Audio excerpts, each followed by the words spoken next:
Hello दोस्तों, स्वागत है आप सभी का मोबाइल पाठशाला के यूट्यूब चैनल पे। मेरे दोस्तों जितने लोग आप यूपी लेखपाल और यूपी कांस्टेबल की तैयारी कर रहे हैं, वो सभी लोग एक बार पेटी पैक कमर कस लीजिए क्योंकि अब जल्दी ही आपका पेपर अनाउंस होने वाला है। यूपी लेखपाल की जो लोग तैयारी कर रहे हैं, उनका पेपर जल्दी अनाउंस होने वाला है। जो यूपी कांस्टेबल की तैयारी कर रहे हैं, बस उनकी भर्ती जस्ट आने ही वाली है, मई या जून तक।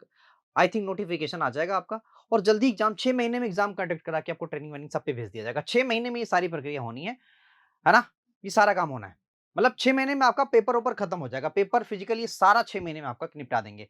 ट्रेनिंग के लिए हो सकता है आपको टाइम लगाए, बस इतना काम होना है। ठीक है? तो आप सभी लोग 6 महीने बहुत ज़्यादा नहीं होते, आपका देखते ही निकल जाएँगे। तो फटाफट से आप सभी लोग अगर आप तक अपनी हमारी यूट्यूब चैनल को सब्सक्राइब नहीं किया, तो फटाफट से आप सभी लोग सब्सक्राइब कर लीजिए, लाइक कर दीजिए, शेयर कर दीजिए, बेल आइकन प्रेस कर दीजिए। इतने काम कर दीजिए, फिर आ जाइए हमारे साथ जुड़ जाइए पढ़ने के साथ मेरे दोस्तों। ये आपका टाइम एंड डिस्टेंस का पहला सवाल है, फटाफट इसको देखिए। कह रहा है कि रमन अपने घर के पास एक शहर में कार द्वारा 50 किलोमीटर की गति से गया तथा 45 मीटर प्रति किलोमीटर गति से वापस आया। वापस आने में यदि उसे 1 घंटा अधिक समय लगा, तो रमन के घर से उस शहर की दूरी कितनी है? मेरे दोस्तों, आपको मैंने बताया था कि अगर डिस्टेंस आपको निकालना है, डिस्टेंस अगर आपको फाइंड करना है, तो एक फार्मूला हमने आपको बता रखा है पहले से ही। क्या वो बताइए मुझे, फार्मूला क्या था? कि D बराबर होता है S1 S2 S2 minus S1 into delta T, यानी कि जो टाइम में अंतर आए। तो डेल्टा टी टाइम में जो अंतर है वो 1 घंटा का आ रहा है, 1 घंटे का आ रहा है। S1 S2 कितना है? 50 गुणे 45, और दोनों का डिफरेंस मैंने कहा था जो बड़ा उसमें डिफरेंस निकाल लेना। तो बड़ा है 50, डिफरेंस हो जाएगा 5 के। ये बड़ा होता है डिस्टेंस के। ओके,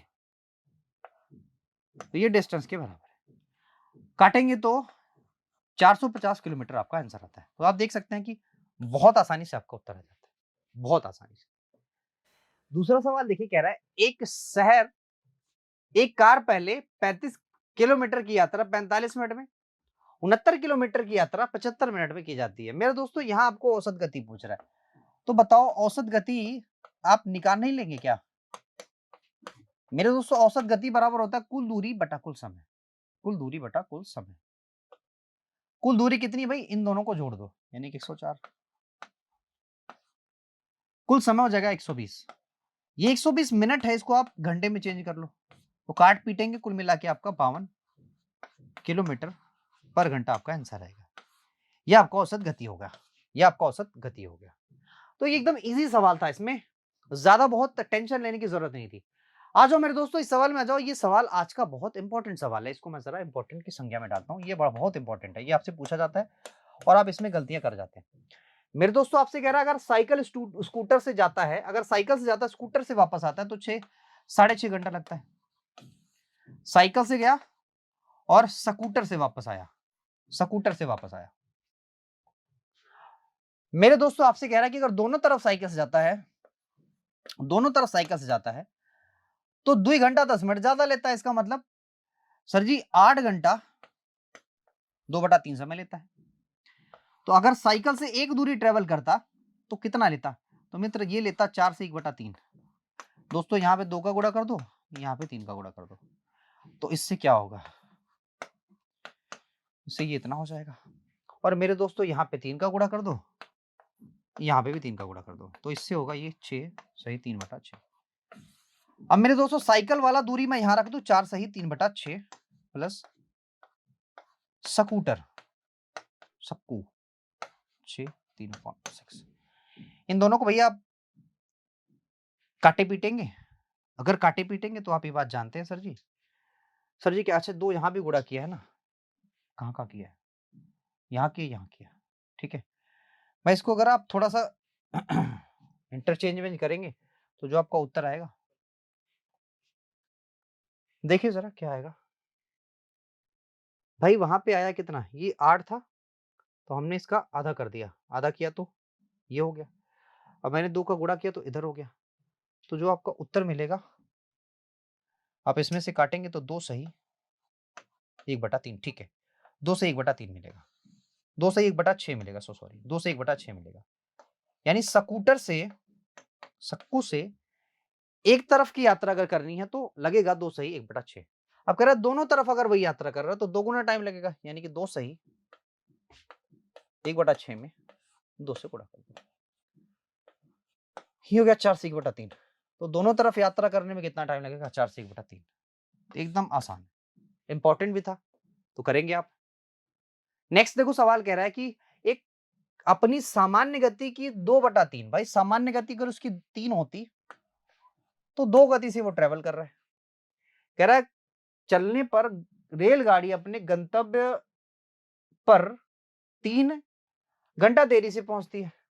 कोई दिक्कत नहीं भाई, अगर ये रेल R1 हो, अगर ये रेल R2 हो, स्पीड इसकी इतनी होगी, तो जो टाइम लगेगा उसका जस्ट अपोजिट लगेगा।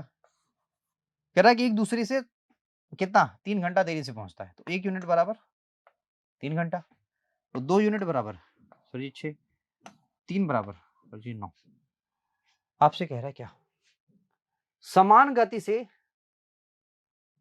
यह यात्रा पूरी करने में उसे कितना समय लगेगा? भाई सामान्य गति कौन सी थी? 3, तो 3 गति से चलने में उसको कितना टाइम लगेगा? सर जी 6 घंटा। बस यही तो सवाल था। चलिए जी नेक्स्ट अगला सवाल देखो, ये भी इसमें भी कोई दिक्कत नहीं है, कोई समस्या नहीं है। देखो जी, आपको पता है कि हमें डिस्टेंस बराबर रखना पड़ेगा। डिस्टेंस आपका 6000 है, S1 S2, तो भैया S1 आपने S मान लिया, S2 आपने मान लिया S माइनस 400, क्योंकि 400 कम हो जा रहा है। 30 मिनट को हम लिखेंगे हाफ। यहां से भाई S की जो वैल्यू आएगी वो आएगी कितनी? 2400।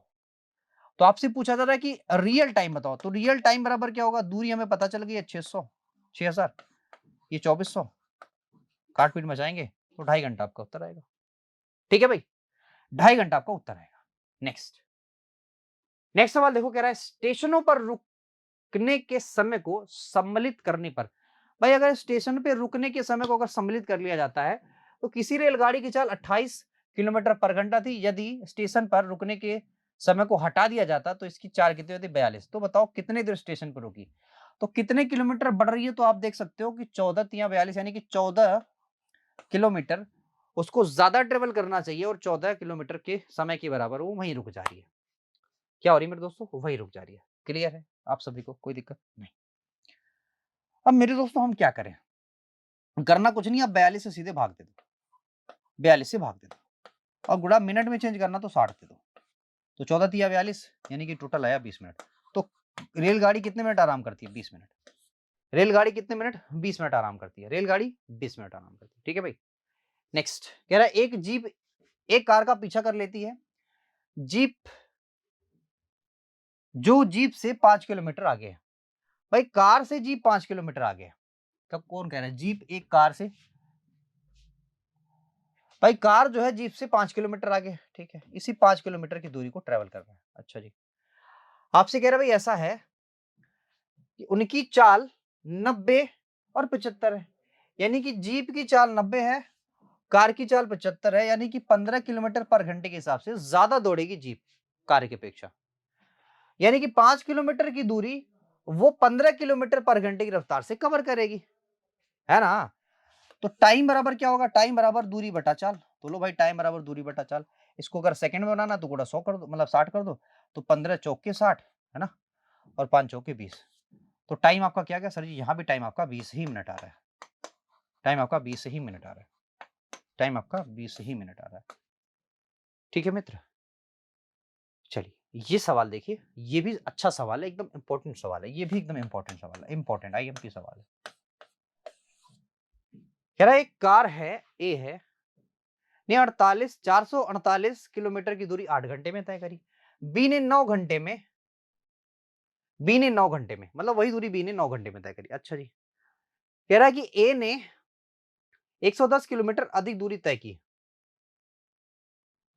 बी ने 9 घंटे में ए से 110 किलोमीटर अधिक दूरी तय की। कह रहा है कार ए तथा बी की गति का अनुपात बताओ। अच्छा जी, देखो जी ऐसा है कि पहले आप एक काम करिए, आप ए की गति निकाल लीजिए। सर जी ए की जो गति होगी वो 4 दूरी बटा समय, तो काट देंगे, तो काटेंगे बबुआ तो आएगा कितना? 8 पंजे 40 और 8 छक्का 48, इतना बराबर। अब एक बात बताओ, ए ने 9 घंटे में कितना चला होगा? सर जी 56 गुणा 9, ठीक है, ये इतना 9 घंटे में ए ने चला, तो 9 छक्का 54 के 4, 9 पचे 45, 45 और 5 50, यानी कि 540 किलोमीटर। कह रहा है इससे भी 110 ज्यादा कौन चला है? बी चला है। कौन चला है? बी चला है। तो जोड़ दो, यहाँ आ गया 4, यहाँ आ गया 1, यहाँ आ गया 6। तो बी ने इतना ही दूरी 9 घंटे में तय किया है, तो 9 से काट दो। 9 छक 54, 9 छक्का 54 और 9 छक्का 54, यानी कि 66। तो आपसे कह रहा है गतियों का अनुपात बताओ, तो भैया इसकी हो गई 66, इसकी हो गया 56। 2 से काटेंगे, 2 ही से कटेगा ना जी, 2 ही से कटेगा, तो 28 हो जाएगा। ये हो गया 33, और किसी से कटेगा नहीं, तो नन ऑफ दीज आंसर मार के निकल जाइए, और कोई कटने वाला ही नहीं। नेक्स्ट सवाल कह रहा है एक रेलगाड़ी एक कार की गति का अनुपात क्रमशः 16 और 15 है। एक बस 480 की दूरी 8 घंटे में ट्रेवल करती है। भाई बस 480 की दूरी 8 घंटे में, तो 8 छक्के 48, यानी कि 60 किलोमीटर पर घंटा बस की स्पीड हो जाएगी। बस की स्पीड आपसे कह रहा है कि बस की गति रेलगाड़ी की गति की 3/4 है। बस की गति रेलगाड़ी की गति की 3/4 है। देखो जी, 4 अगर रेलगाड़ी की गति होती तो 3 गति है किसकी? बस की। कह रहा है कि 3 बराबर 60 के, तो 4 बराबर के 4 बराबर 80 के, 4 बराबर 80। कह रहा है 6 घंटे में कार कितनी दूरी ट्रेवल करेगी? 6 घंटे में कार कितनी दूरी ट्रेवल करेगी? अच्छा जी, देखो भाई 16 यूनिट की वैल्यू कितनी है? 80 के बराबर 16 25 80, 1 यूनिट की वैल्यू 5 आ गई। तो 15 यूनिट की वैल्यू कितनी होगी? 15 25 75। कह रहा है कि 75 किलोमीटर पर घंटे की रफ्तार से 6 घंटे में कितना ट्रेवल करेगी? तो 150 और 15 तिया 45, यानी कि 450 किलोमीटर। तो इसका गुड़ाई तो करना था, ठीक है भाई, ये दूरी निकल गई आपकी। नेक्स्ट आपसे देखो, कह रहा है एक कार जीप और ट्रैक्टर की गति का अनुपात ये रहा। कह रहा है कि जीप कार, चलो ये तो बात की बात है। कह रहा है कि जो 12 घंटे में 36 360 किलोमीटर दूरी तय करता है। यानी कि ऐसा है कि भैया जीप की गति ट्रैक्टर की गति का 2-250% है, ठीक है। तो जीप की गति कितनी हो जाएगी सर जी? 12 या 36, यानी कि 30 किलोमीटर पर आवर। ठीक है भाई, क्लियर है। चलिए सर जी, आप ये बात जानते हैं, ठीक है, कि अगर मैं आपसे कहूं इन दोनों की क्या कह रहा है औसत चाल बतानी है, तो मेरे दोस्तों आप सबसे पहले आ जाओ किसमें, चाहे जिसमें आ जाओ।